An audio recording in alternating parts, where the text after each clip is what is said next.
Why do we suffer at the hands of these politicians? Don't you know politicians work for you? Hey, You're the boss. You hire them and you fire them. Look at their campaign. You know what they do? They audition. yeah, When you put them on the job, if they're not doing the job, then you fire them. Because you're in control. From the city to the state to Congress to the president. You run this.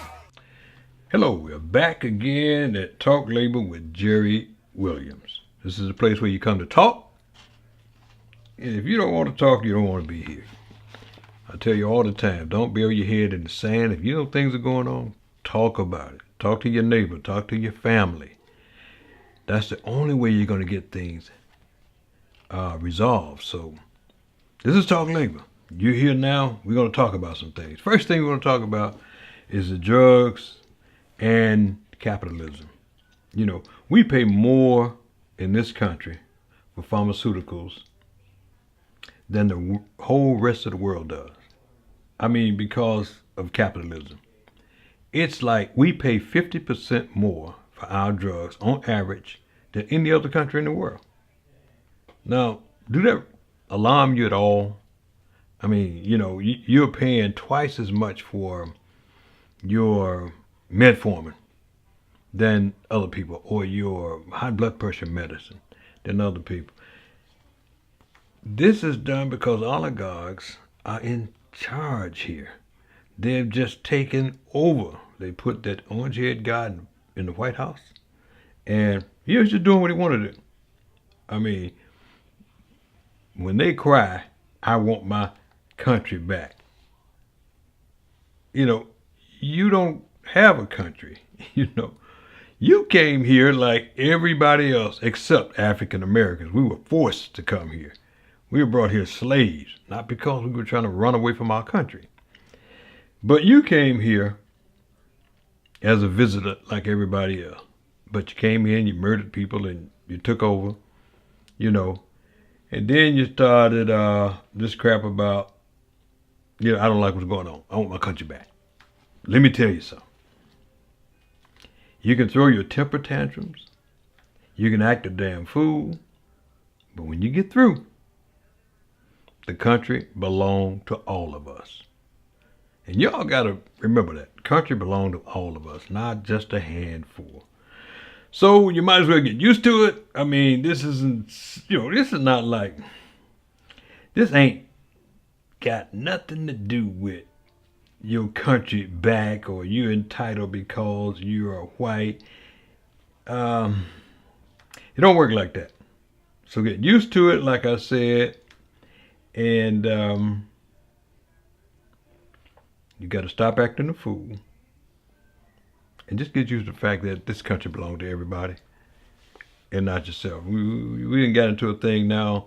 These people can, like the lady that came out and called the police on this little girl that was selling water. Now, isn't that the most ridiculous thing you ever saw in your life? She's selling water, and this lady came out saying, well, I just didn't know. It bull. Had it been a white girl, not only would she not have called the police, but she would have bought a bottle of water from her. So stop pretending. I think that people feel that they can come out from under the cover now because this clown is in the White House. Roseanne Barr. Now she's begging and pleading, I'm not a racist and I'm not yada yada yada yada. You don't call black people apes and tell them you're not a racist. You don't say people like Susan Rice got black men balls and tell them you're not a racist. And this is not the first time that she's done this. And she's trying to blame it on her sleeping pills. You know, sometimes, you know, you look at stuff like that and you just wonder. But I think that what happens is most people feel like I can come out now because it's okay to, you know, be a racist. It's okay to be any kind of way I want to be. Keep in mind this. No matter what you see on the news media, there are way more Democrat and progressive people in America than there are racists. Okay? And one of the things that we have to understand is that we can't allow these people to dictate how this country runs. We have to stand up, we have to vote, we have to get out, we have to organize, we have to do everything we have to do. This is why the country was built the way it is. And this is one of the marvelous things about this country, and that is that the people is supposed to run this country. You are the people. Don't let the media tell you, oh, this guy's got 45% approval rating. You know, don't listen to it. Don't listen to it. When they said that on one show, I saw a person that was talking about it. Oh, he's got 45% approval rating at this time. That's about the same as what Obama had at this time. When they do a poll, and they were asked how many people actually were polled. Well, it was 927 people, 900 people polled. And the commentator then remarked that we have 327 million people in America, and they polled 900. And you're going to tell me that 45% of the people support this guy? You know, you believe that if you want to. I'll sell you a bridge from over here by me if you believe that. But I want to keep talking about these guys because, you know, I said I didn't want to talk about them a lot on this show, but somehow they force you to do that. One of the things that they do, I don't know if you guys ever watch Rachel Maddow on MSNBC. She talks about it all the time. You know, while this guy is waving that shiny object up there, you know, look at this, look what I'm doing, you know, like the kids that they separated from the parents. Look at this. All the same time, he's stealing and passing bills and things like that that you're not aware of. For instance, the omnibus bill, the omnibus bill. You get it right. That's the bill that keeps America working. But in that bill, they put amendments in there. One of the amendments that they put in was that, let's just break it down, that people that work in places like restaurants, they get tips and stuff like that. They put in the bill that the owner of the companies can take those tips anytime they feel like it. Now look this up for yourself and you'll see what I'm talking about. They can take the tips away from the workers. That was in the bill. That was in the bill. Thanks to Senator Pat Murray for putting an amendment to that bill. If she had not done that, any worker that received tips would no longer be entitled to them. The boss could take them and just do whatever they want to do with them. Check that out. The last omnibus bill that was passed, that was in there. Patty Murray, and she had to get a few Republicans to work with her, got that amendment taken out of there. Believe me, when these guys are doing all these things, all this crazy stuff, you're not looking at what they're really doing to you. They pass a tax bill. You're going to feel it. In about 2 or 3 years, oh, you're going to feel it. Pass a tax bill where the rich will get their taxes drop down from 39% to 25%. Theirs is forever. They gave you $1,000 tax return that expires. You can't do it anymore after 2022. So you got a sunset clause. They don't. Theirs is forever. All right. But what I'm going to do right now, I'm going to take a break. We're going to come back and we're going to talk about women, especially black women. We'll be right back.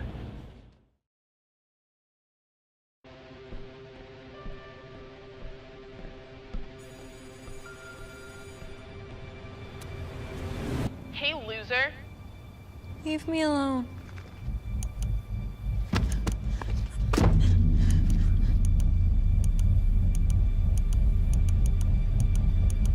When a child shares hurtful comments online, that's bullying.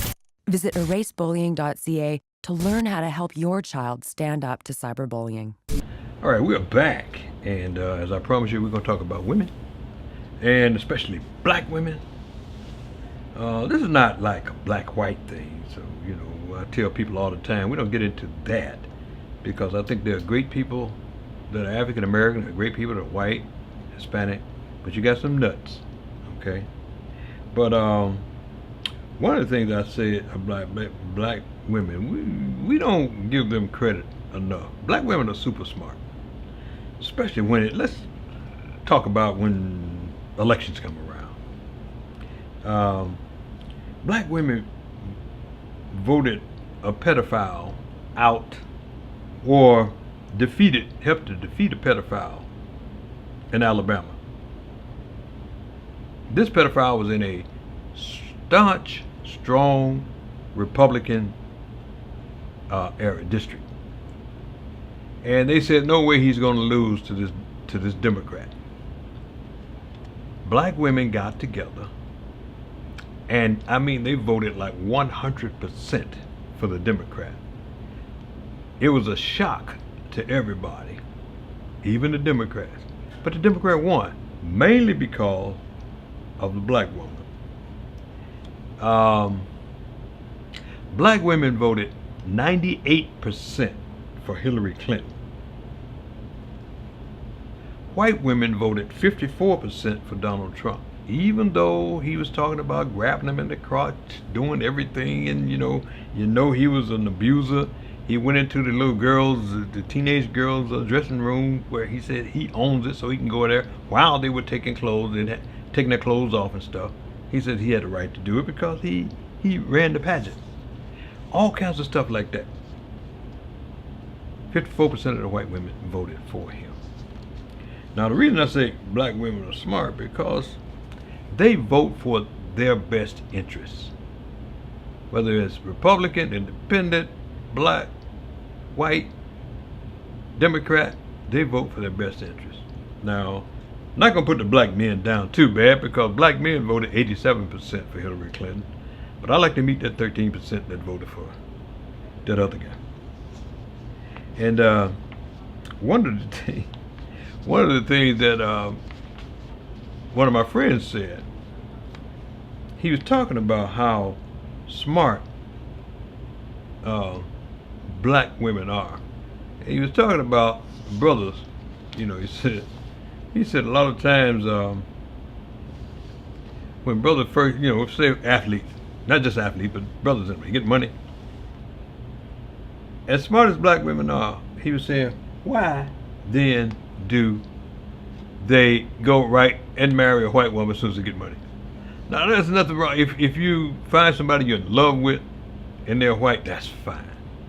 But just go to try to get you a trophy to come back and show your friends you got a white woman, that's awful.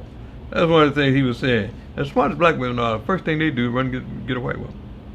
I had never paid attention to that, but I think he has a point there. I think he has a point there. I don't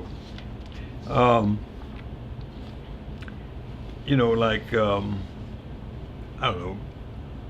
One of the things I want to talk about too, before we go to break. I'm going to talk about it after we come back from the break. There's a push to get people to work for a company that are really doing a lot of hiring for drivers. And I'm going to try to get you that information. I'm going to take a break and we're going to come right back and I'm going to get you that information. I just got this today, and they asked me if I would put it on the show because they know a lot of you do listen to this show and watch this show. So right after we come back from break, I'm going to give you that information. We'll be right back.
fields in an open field.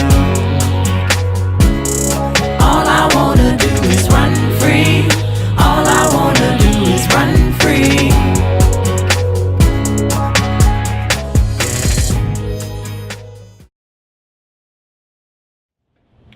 Okay, we're back, and I want to give you that information that we talked about before I left. But before I do, here's the question that this brother called in, sent me on my email. And you have an opportunity to do the same thing. That's talklabor@gmail.com. We get a lot of questions, and we try to answer as many as we can. He said, Jerry, he said, black women have proven over the years that they are some of the smartest people in the world. Well, why do black men, as soon as they get money, run to get them a white woman? If you all know the answer to that, send it to the email. You know, that's talklabor@gmail.com. Okay? But for all you retirees, especially you Chicago Transit Authority workers, there's a mass hiring going on for drivers and things like that at this place. I'm going to put up everything on the screen for you so you can see what it is. But you might want to make phone calls to here if you're retired and you want to extend, your career and make some extra money and stuff like that. Here's where you want to go, and you want to make some calls because I understand that they're doing a tremendous amount of hiring, and you guys will probably get. And I'm not going to say this is not guaranteed now, but I'm saying if you are a transit worker and you might get a little preference there if you get over there as soon as you can. There's a big hiring at this company, so take a look at it, take your time and read it, and get over there if you want to make that extra money.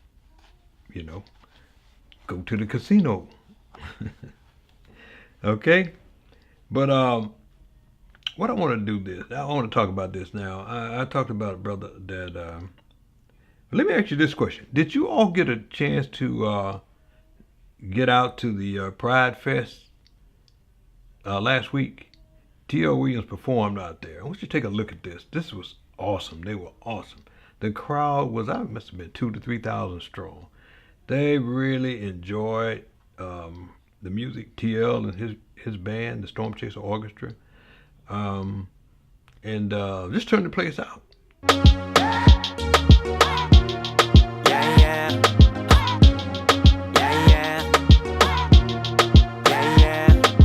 Here we are, a room full of people, my mind's on you. Shoot my shot, looks like it got through. My eyes on you, and I can't help it. I'm mesmerized by the way you move, all of the sexy things that you do. I want you, yeah. I like the way that you roll in your body. Don't dance it off, it ain't gon' hurt nobody. Act like it's just me and you at the party. We like to party. Oh, I like the way that you pushing up on me. You really want me, you gotta show me. Your body's calling me, it's checking for me, it's checking for me. I love it when you dance on me. I love it when you dance on me. I be like, yeah. Hope you enjoyed that. Okay, so what I want to say to people, and they don't get it when they try to put you down and they talk about you and things like that. When I say you, I'm talking about African Americans now. Sometimes I get on this kick because things like this need to be said. Now, blacks do a great job of taking care of their property, and a lot of times the only thing you see on television is maybe some rundown neighborhood and some things like that, and you think that that's the way African Americans live all the time. No, it's not. If you have the time, take the time to go down 99th Street and Beverly, and you'll see what I'm talking about. These people take care of their homes. They take care of their house. It's just a beautiful place. And it's been like that a long, long time. I've talked to one of the brothers that worked there, and that lives over there. And he was telling me what they do, like the men get up on a particular Saturday, they all get up and go clean up, like paper and stuff on the street. This is something they do. They don't get paid for that, but this is their neighborhood. and they take care of it. If you go up and down that street, you're going to see immaculate houses. And I was over in Chatham. They got some of the same thing over there in Chatham. You know, and around the city, you're going to find that. So the only thing you see on television is somebody got shot on 63rd and Ashland and, you know, State Street, and, you know, this is all they show on television. They don't show you the rest of the neighborhood. Now, I hate to go back to this guy, but I used to hate him, Joe Scarborough, on MSNBC, because he was staunch Republican, you know. And since this orange guy got in there as president, he denounced the Republican Party. He got out of it. And he finally have seen the light. And here's a clip. Here's a clip I want you to take a look. He's actually telling the truth.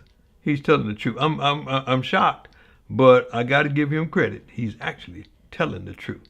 So check it out. Check this out right here. A lot of bad cards. One of the bad cards, we're given this immigration mess. And it was made worse by all of the different contradicting laws that have been passed. Joe. Don't know where to start, actually, but let me just tick it off as quickly as I can. First of all, on the issue of the day, immigration, we've said it.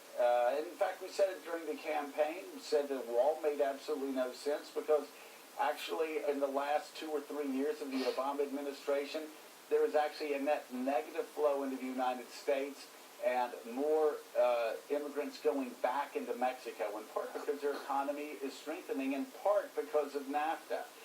You can talk about our economy. We had a 7-year recovery, the last 7 years of Barack Obama's presidency.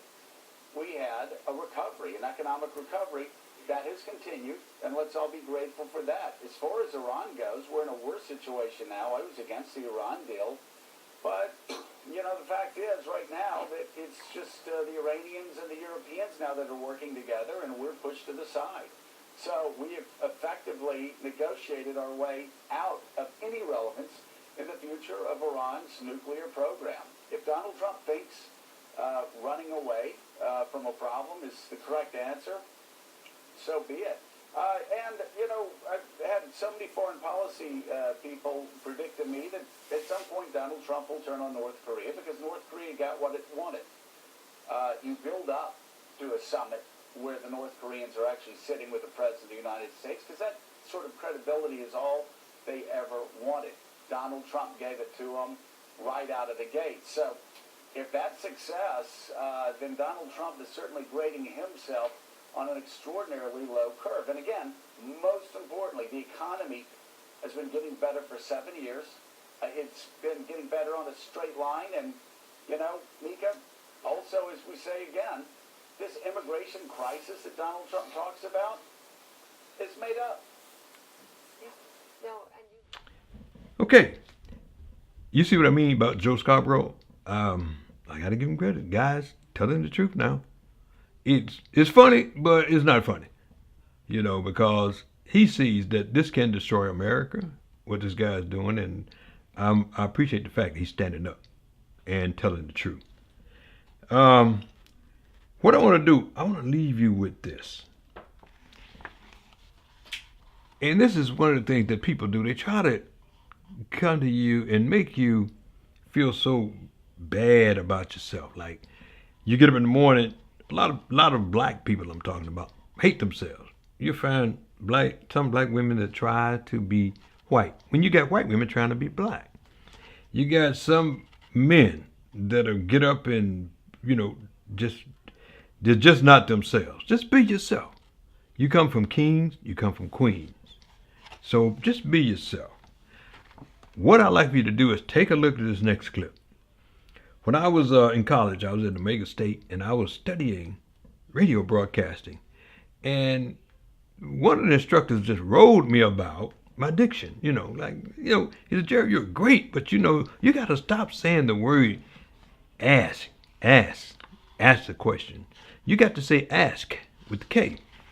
I'm like, what? But My people understand me. Yeah, but it's not the proper language. I'm like, wow, okay. And then you got to stop using D instead of T. Like then, the. You always say the, then. No, I mean, I know how to say the, then. And then he says, well, you know, black people have a lazy tongue. Now we got into it. I mean, we really got into it. And it cost me some things when I got into it with him, because when I came up for an audition, he didn't do what he's supposed to do. I don't want to get into that story. I want you to see what's going on with what I'm saying. This young lady here tells it exactly like it is.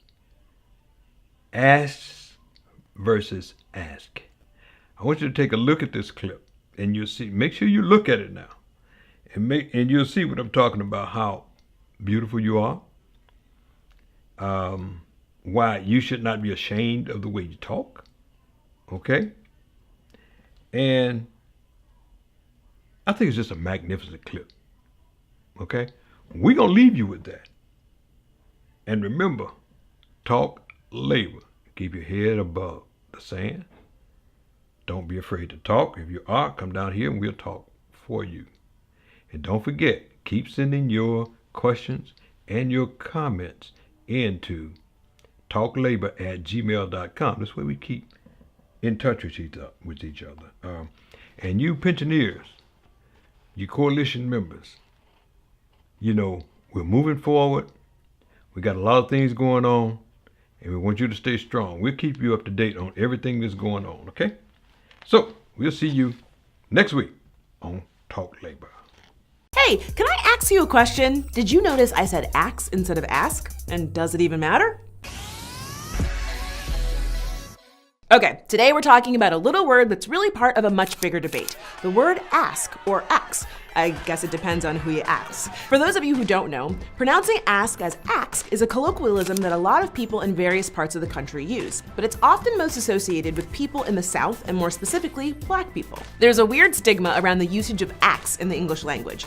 We've been taught to think of ax as a pronunciation used by poor and working class white folks, and especially by black people who speak African American Vernacular English, or AAVE, which was previously known as Ebonics. And a lot of people believe that anyone who uses ax is ignorant, uneducated, and probably lower class. But guess what? The pronunciation ax has actually been part of the English language for centuries. In fact, once upon a time, aka as far back as the 8th century, ax was considered the correct pronunciation. Ever heard of a little old writer named Geoffrey Chaucer? He had ax all up in the Cadbury Tales. Oh, and in the first ever English translation of the Bible, one well-known verse originally went, "Ax and it shall be given." According to the Oxford English Dictionary, we can trace the origins of ax all the way back to this Old English verb. Saying ask didn't really become a thing until around the 17th century. But if it's been around forever, why is it so stigmatized today? Have you not watched this show before? It's because of classism and racism. Stigmatizing ax, which is really just a common pronunciation in a dialect of English, is just another way to perpetuate stereotypes about intelligence and wealth. It's also important to remember that institutions like academia, the business world, and the world of entertainment play a part in reinforcing these ideas by prioritizing one set of language or dialect over another. Think about it. When was the last time you saw a national news anchor with a heavy Southern accent? And we even made the same mistake on this show. I was rightfully called out for using a Southern accent as a shortcut for a character who was uninformed about race. The point is, this hierarchy of dialects gets replicated throughout culture, and sometimes we don't even realize it. And when it comes to AAVE specifically, the classist stereotypes associated with ax become racialized. Now, it's far from everyone, but lots of black people use AAVE because it's a real, distinct social dialect in English with its own complexities, a rich history, and huge cultural significance. It was born out of the needs of black slaves who spoke different African languages and were not allowed to learn to read or write English. Plus, it has its own grammatical rules. It's not just misspeaking. For example, though thought of as improper in standard English, AAVE allows for the use of double negatives, which is actually common in a lot of languages. But because it's associated with black people, and black people have historically been stereotyped as ignorant, uneducated, and lower class, too often many people hear AAVE and think you're not smart. For example, rapper and Instagram Instagram star Cardi B has said some pretty progressive things about women's body autonomy in addition to being very sex positive. But because of her voice and the way she speaks, some people have tried to discredit or downplay the intelligence of the things she said. In 1996, the dialect hierarchy was in full swing when people, including politicians like Joe Lieberman, condemned the California Board of Education's decision to incorporate AAVE in schools. Even Jesse Jackson said at the time, "You don't have to go to school to learn to talk garbage." Actually, it's too bad more schools don't teach enough history and geography so people understand why some of us speak the way we do. The idea that some kinds of language are unacceptable and speakers of dialects talk garbage has huge real-life ramifications. And what was grossly misunderstood about California's initiative was that people assumed schools were going to teach AAVE instead of standard English. But in actuality, they were acknowledging that AAVE has its own set of grammar and rules, and that some kids need help transitioning to the rules of standard American English, which seems reasonable considering kids go to school to, learn stuff. People who speak in different dialects have had to learn to adapt by code switching, the practice of alternating between two or more dialects depending on who you're talking to.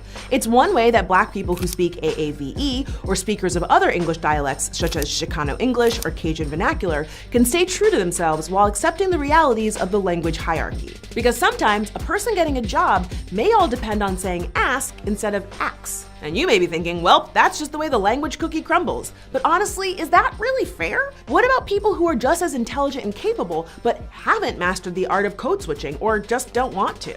Look, we are all guilty of judging someone by the way they speak at one time or another, but English is constantly evolving and, quite frankly, not as precious as some people make it out to be. And real talk, English, which is a language that is developed from a whole variety of other languages, has a bunch of weird rules that don't make a lot of sense. How is it that read and read are spelled the same, but they're two different tenses? How is sheep both singular and plural? Why is there a silent K?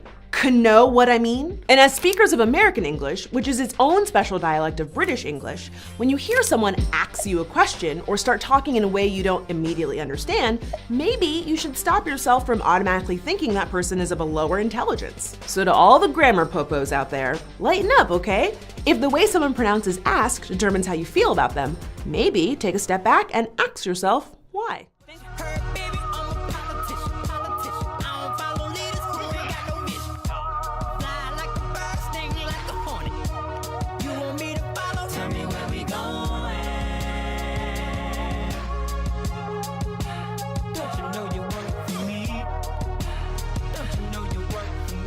Yeah.